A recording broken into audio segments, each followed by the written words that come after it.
Oh, hi, it's Pie. Welcome back to Let's Play Katawa Shoujo, late night edition. Once again, I'm recording this around 2 in the morning. But anyways, last time we finished up the bad ending route of Hanako, so now we're going to the good ending route. And before we do that, I would like to check something though. Um, hmm, like skip unread text. I'm like trying to remember is like should I like skipping like text that I've not seen. Or actually, no, I have to leave that unchecked. Because I would like to speed things up, but skip lines that I've already read. But then again, if I'm going for the good ending route, then probably not be as much different from the route. But anyways, there is a save point right here. This is our branch here. Tea leaves. So, for the bad ending route, we went with, what do you think, Hanako? But now we're done with that, so let's go here. I've done enough work for the council already. Hey, Shizune, I know I said I helped, but I forgot I've already made plans. Besides, I helped out more than my fair share last week, didn't I? I promise I'll make it up to you sometime. Shizune and Misha released their grip on me and have a long, deep, and silent conversation. Well, you have a point there. To be honest, we were only going to spend the rest of the budget on cakes. So if you're not there, it works out better. More cakes for us. Wah! Shizune about faces and marches out the door, and Misha skips out after her. Well, that was a lot easier than I thought it was going to be. Last week, those two were like bloodhounds. Or prison guards. Or maybe prison guards bred from bloodhounds. I can't believe I just thought that, let alone saying it out loud. I think I need to move away from Genji. Never mind. Anyway, should we go to the library? Sure. Hanako follows me through a still crowded halls to the library, using me as a shield. Oh, as soon as we're through the door, Hanako bolts for the counter where Yuko is stacking books. Before I can catch up, Hanako had whispered something to her. You'll find a non-fiction, but I don't know where exactly. But if you want, I can hook it up. Never mind. Hey, Yuko, what is this all about? Oh, Hisao! Hanako was looking for a book on... nothing. A book on nothing. Hmm. In the non-fiction section, I was just... I shoot a glance at Yuko. She looks like she's about to burst from the pressure of keeping Hanako's request secret. Yuko? What did... Chess! She's looking for a chess book. I make a mental note to never entrust Yuko with any important information. Yuko... I'm sorry, Hanako. It just slipped out. Well, it's not a secret anymore. Come on, I'll give you a hand. I should really brush up on my skills, too. Oh, okay. Yuko disappears behind the counter in shame as Hanako and I wander into the depths of the non-fiction section. I know there's supposed to be a system for categorizing these books, but I don't see how anyone can decipher it without spending half of their life researching it. That's probably why all the librarians I know are neurotic. Towards the end of the aisle, between the book and card tricks, and some book on kids' games, and stands a single book bearing the title Chess Tactics for Champions. Before I can reach for it, Hanako has the book in her hands, clutching it into her chest. Well, I guess that's yours then. Mind if I borrow it when you're finished? Sure. I haven't really played against anyone but Lily before, so I thought, damn. It's not like I was trying to beat Hanako deliberately or anything, but she seems to have taken it to heart. Then again, at least this means she wants to play me again. That's a plus, right? Well, it's not like I'm a master or anything. I've just played a bit before. It occurs to me that I haven't told Hanako about my condition. I falter for a section, deciding not to cover my tracks. That is a conversation for another day. Before I came here, are are you all right? Yeah, I was just remembering something. When I think about it, I shouldn't be afraid to tell Hanako about my condition and my time in the hospital. Judging by her scars, she's probably spent a fair amount of time in the hospital bed. But for some reason, I can't bring it up. At least not today, and not on short notice. Eager to bring up the conversation, I grab a random book off from the shelf. And some book on the world's fastest roller coasters, published in 1982. Well, very not up to date, but at least but it should at least be interesting. Well, we both got books now. Should we go sit down? Hanako seems to accept my bluff, and we head to the reading nook in the back of the library. Neither of us says a word. We simply open our books and start reading. I tried to read my book, but it would seem that the 1982 roller coasters weren't nearly as large as the one built in the decades since. Most of the ones listed are made of wood. Something about that doesn't seem safe to me. If I'm going to ride on something potentially dangerous, I want it to be made out of steel or some kind of space-age alloy that has big words like titanium and rhenium. I quickly lose interest, and my eyes wander across the reading area to rest on Hanako. Hanako seems absorbed in her book, flicking back and forth through the pages as if confirming on what she just read. I wonder if that's actually effective, or if she's just overloading herself. She unconsciously brushes her hair from her face, temporarily revealing her scar tissue. Still not sure about the protocol here. Is it right to ask her about her scars, or her past? How long was she in the hospital? Does she still visit the doctor? These all seem like questions that you would ask someone who would just transfer to your school, translating into the local language. But to date, no one has no one has directly asked me any of them. Well, except Rin, but I don't think I should use her as a guide to proper social behavior. For the time being, I'll just keep my mouth shut. If someone wants to know something, then they'll just tell you. Then they'll tell you. Trying to force the issue might drive Hanako back to herself. I'm sorry to interrupt, but I have to close the library now. Already? I checked my watch. Somehow I was lost in thought. Nearly 2 hours have passed. Do you want to check out those books? I can do it on the way out.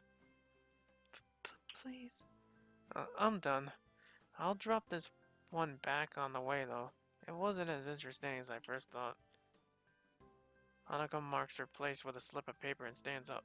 The girls head to the counter, and I return my book to what I think is on the right shelf.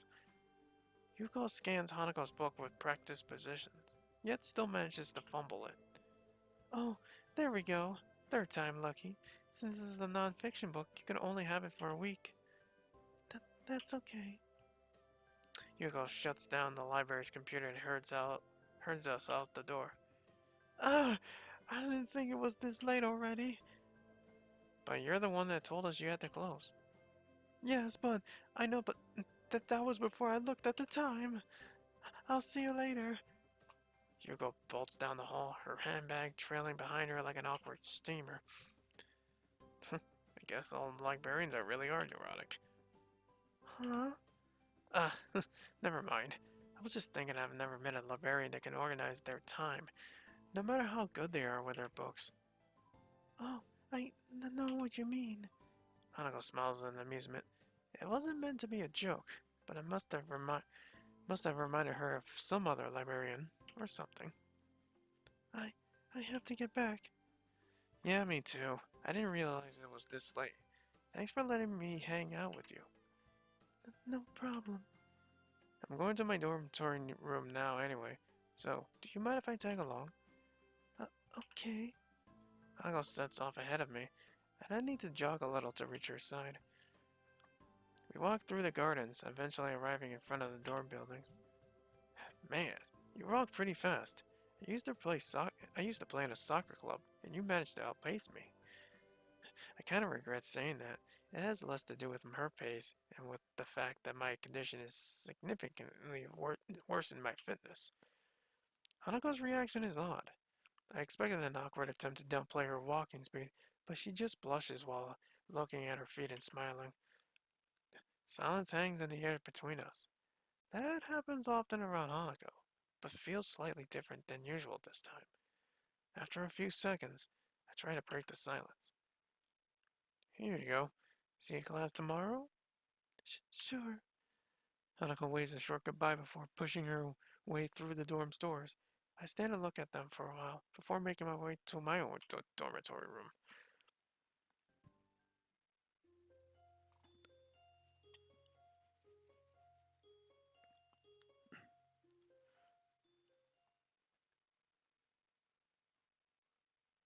Chirping birds.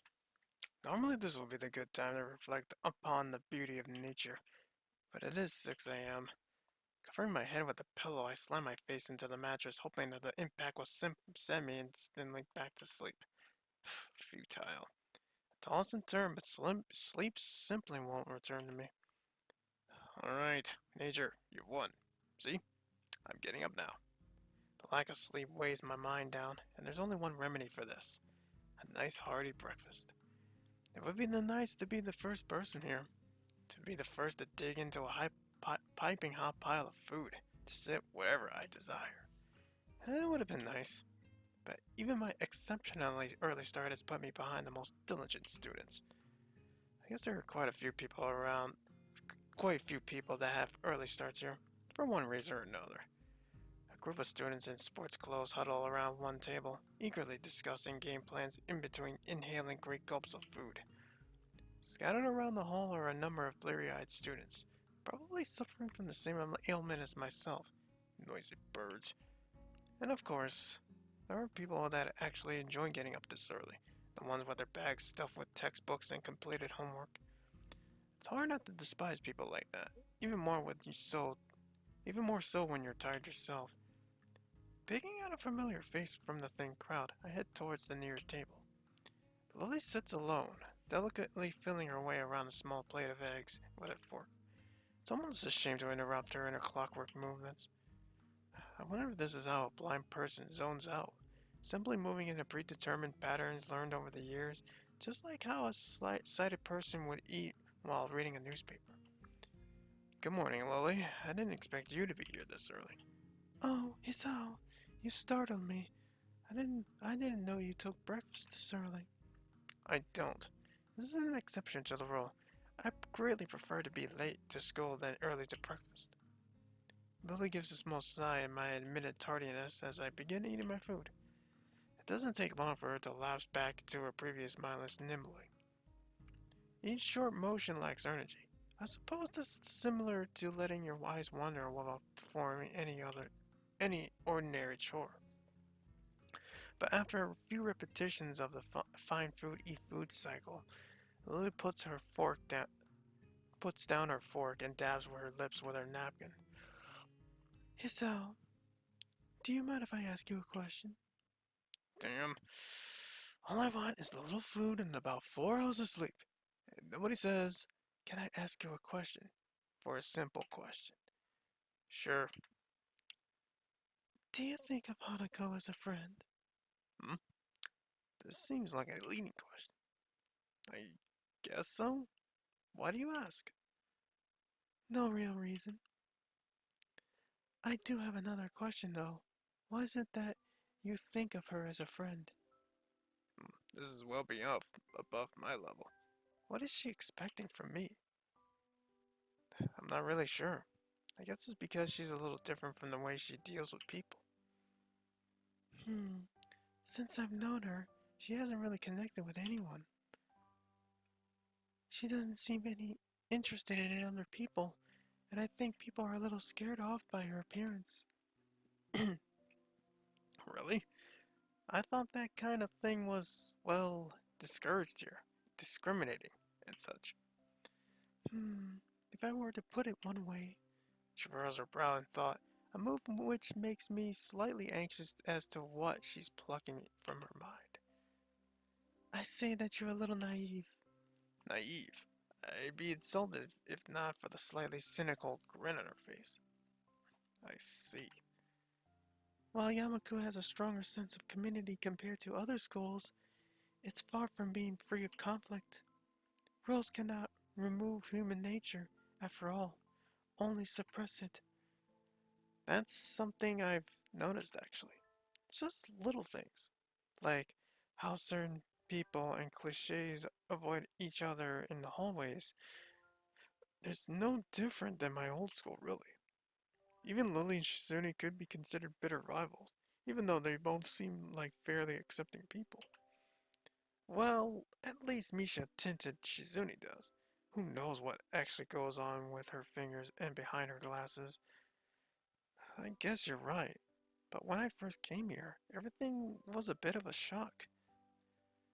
I kept on making mistakes, or at least thinking I was making mistakes. Like when we first met, and I said, "I see to you." I didn't know if that was considered rude or anything, so I tried to put it in the back of my mind, treating people any differently and that kind of thing. So I didn't. I told myself that Hanako and you and everyone else was just normal, and I tried to ignore the obvious. I talked to Hanako if she were any other person, so we became friends. At least, that's how I think it happened. But I feel guilty just from saying something like that aloud, as if it took extra effort to think of Hanako, or you, or anyone here as normal people. And I don't think that's right.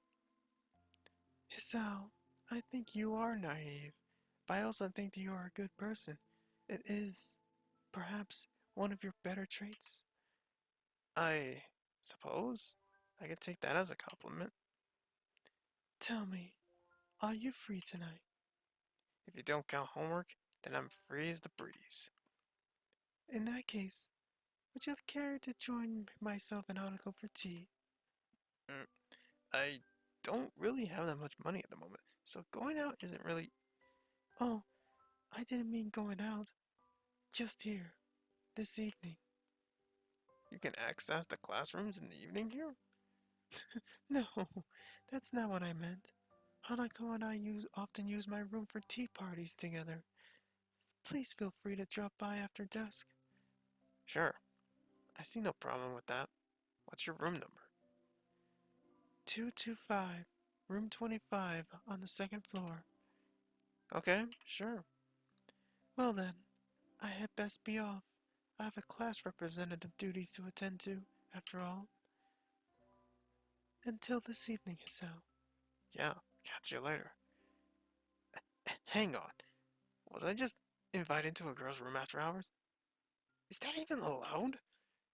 There's a curfew here, but I've never heard any rules about visitors in the dorm rooms. Even still, this is enough to get my sleep-deprived brain jump-started. Add that to the lukewarm breakfast and you have one hell of a pick-me-up. I grudgingly go to class, still a little excited about the prospect of breaking the rules. I feel like a little kid planning to sneak out of this window at night. Well, maybe that's going a little too far. But when you compare the invitation to a party of 6 or so hours of lectures, I know which one wins. Misha and Suzune do a little to relieve my boredom either. For once, they seem determined to actually complete Muto's assignments. Nevertheless, the day eventually winds to a close. I hurry back to my room and wash up and comb my hair. Thankfully, I don't run into Kenji. Before long, I'm leaving the board's dorm. I nervously rap on the door marked 225, checking my watch once again. Is that you, Isao? The door is open. You can come in. Lily's voice lifts through the door and soothes my nerves. This is the first time I've been invited to a girl's room after dark. Even though I know there is no ulterior motive behind this invitation, it doesn't stop my mind running wild with possibilities. One guy, two girls, in a dorm room, with a tea set. When I put it like that, it sounds a little dodgy. Giving a small sigh to steady myself, I gingerly put my hand on the handle and opened the door, craning my head to see inside. And what a sight it is. Two beautiful, lovely women, especially the leg, the thighs part here, just beautiful. And that cute face of Hanako's too. The door opens completely and I catch my first glimpse of Lily's room. The furniture looks almost antique, but the Bare walls and flat surfaces are barely decorated at all. In the center of the room sits a low table, where I can see a small tea set at rest. It seems that everything in this room has its place, possibly excepting the several piles of books stacked up against the wall. Uh, my sense of vision isn't the only one to be stimulated. The faint smell of something can be picked up in the air. Nail polish, perfume, makeup. It's hard to describe it in any way other than girly. My eyes finish their quick sweep of the room before returning their position onto the girls. Lily sits next to the small table wearing very dark blue pajamas. Dark blue pajamas, with shorts that show off plenty of her alluring pale legs. Opposite her, Hanako sits adorned in a conservative light pink gown. Her hands are firmly fixed between her legs, her shoulders forward, and her head down as if trying to hide herself in it. It would be easy for her to do. It would be easy for her to do. It looks about 2 sizes too big for her. Waves of flannel flow from her frame. Damn, that's like a tongue twister. Making her look like a child playing dress up in her parents' clothes. She looks up to confirm my identity, and the beginnings of a thin smile creep across her face, before vanishing so fast that I can't be sure that they were there. There's no point in you standing in the doorway, Hisao. I take a step into the room, closing the door behind me. My. I'm afraid this really is a small room for the three of us. Would you like to take a seat? Have a seat over there. I slowly walk to the table and sit down, trying my hardest not to disturb anything along the way. I can also help. I also can't help but steal a quick glance into Lily's top as I sit. To be robbed of sight would be the most terrible fate. Well now, how about some tea, Hanako? Could you please pour? Sure. Hisao, would you would you like? I would love some tea. Do you need a hand? No, I'm fine. Thank you. Lily finds it difficult to resist a smile at her companion's nervousness, something I can't really blame her for. Been a tiring day? Yeah. I relax in my place, opposite of the cabinet. To my left is a blue-clad Lily, and to my right sits the pink Hanako. The tea set on the table looks cute as well as practical, painted red with a floral motif. It looks odd when contrasted with Lily's plain but genuinely sophisticated looking furniture, which leads me to think that Hanako may have picked it out. There's a slight ting when Hanako accidentally clips the teapot on the cup she is pouring. She breathes in sharply. She must be really nervous, as it's not the kind of thing that anyone would worry about. Hanako quivers at her mistake. It's okay, Hanako. There's no need to be nervous. Hanako seems to find some confidence in Lily's reassuringly soft, spoken words, and deftly pours the next 2 cups. Here you are, Hisao. Lily. Hanako carefully places a cup and saucer in front of Lily and myself. I could get used to service like this. Thank you, Hanako. Yeah, thanks. You're welcome. Lily searches for her cup, and upon finding it, sips delicately. I do the same. This tea tastes somewhat better than the tea we usually have at school. This is nice. So different from any tea I had before. Looks like you would pick the right one, Hanako. You've done well, even if it was a bold move. Hanako's smile returns redoubled. Even with her blighted face, her shy smile couldn't be called anything but cute. I'm glad you like it. Hanako, finally beginning to relax, sips from her cup. Something about this makes me think about Lily's question at breakfast. Why am I friends with Hanako? Lily seems genuinely concerned for Hanako's well-being, but it's not like I can do anything to help her. As far as I can tell, her scars don't hold her back physically, and everyone I met seems to have overcome their disabilities to some extent. I don't have any ulterior motives to hang out with Hanako. We just share similar interests. Is that enough? So, are you enjoying yourself? Lola's works breaks me out of my reverie as I take a second to reconsider where I am. I'm in a bedroom with two girls in their bedclothes. This is something to be enjoyed. Yeah, it's relaxing. It's almost like I'm not in the school anymore. Do you do this often? Quite often, but not as often as we take tea in the school building. Considering they do that nearly every day, that's not a big surprise. As I move to take another sip from a teacup, I find it sadly empty. That was delicious. Thank you, Hanako. Lily? You're welcome. Yes, you're the most welcome, Hisao. It's nice to have a third person here. Well, anytime you need someone to fill that position, I'm always available. Always. One must be sure to get one's point across in these circumstances. Lily lets loose a yawn, which she unsuccessfully hides with her hand. Pardon me, I think I'm a little tired. I think we're all a little tired. My, how astute we are tonight, Hanako. We really should be head to bed. We all have class tomorrow. Yeah, I should go. Thank you for your presence, Hisao. Thanks. You'll come again? Not even a whole army could stop me. I'm impressed by your determination, Hisao. Either way, you're right. We best get going. I stand up and make for the door.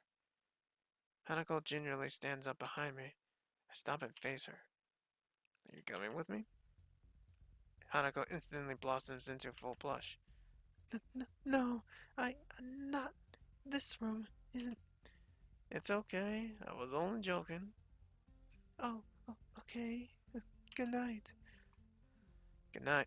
Oh, good night, Hanako. Good night, Hisao. Night all. Oops, I messed that up. With that, our tea party finishes. I'm still not sure what it is that Lily wants me to do for Hanako, but I don't want to let her down. I wait until the door has closed behind us before turning to Hanako. Hey Hanako, you don't have to be nervous around me or anything. I mean, we're friends, right? We're right. We're friends. If you want if you want to hang out or anything, just let me know. We'll still need to have that chess rematch, remember? Sure, but I don't think you'll win. It wouldn't be any fun if it was easy. Hanako seems to give a muted laugh, but she could have just as easily been exhaling. Good night, Hisao. With that, Hanako quickly retreats to her room, located next to Lily's. I start to walk back to my dorm, but the simple act of walking seems to drain me off of my energy. I barely make it to my room before I'm hit by a wave of exhaustion. I kick up my shoes, fall into bed, and fall asleep by the time my head hits the pillow.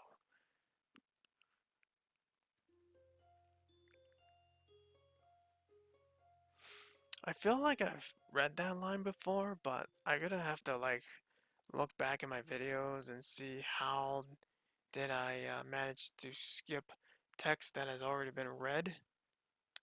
I totally forgot how it was done, but I need to look back to it. Anyways, I'm gonna cut it here. Next time on Let's Read or play Katawa Shoujo, we'll continue on with the good ending route. See you guys then.